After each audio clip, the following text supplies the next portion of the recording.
Les supermarchés, des enseignes de prêt-à-porter, de bricolage ou d'ameublement, on a tous en périphérie des villes des zones commerciales. Ouais, une forêt de bâtiments carrés, souvent dénués de charme, la France moche pour certains, des espaces que le gouvernement veut verdir au nom de la transition écologique et surtout remplir. C'est l'un des chevaux de bataille de la ministre des PME, Olivia Grégoire, qui veut reconfigurer ces zones, surtout celles qui montrent des signes d'essoufflement.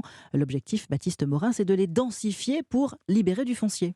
Oui, le ministère a repéré plus de 1500 zones où la part de commerce vacant atteindra 60% d'ici seulement 10 ans. La menace de zones fantômes pousse Olivia Grégoire à agir. La ministre veut densifier ces lieux en repensant au passage leur esthétique et les surfaces libérées pourront être rendues à la nature ou accueillir de nouveaux bâtiments, usines ou logements.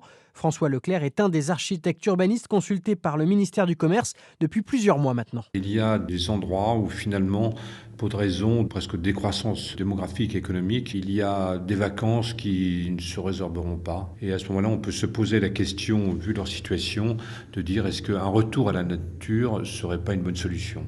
D'autres, au contraire, sont très bien placés dans des zones qui sont en tension. À ce moment-là, on peut avoir d'une part des commerces et en plus de ça, éventuellement de l'habitat. L'enjeu est de taille, ces zones d'activité commerciale représentent tout de même 72% de la consommation physique des ménages en France. Un appel à projet sera lancé dans les prochains jours. Pour débuter, une enveloppe de 25 millions d'euros est prévue. Baptiste Morin, chef du service économie d'Europe 1.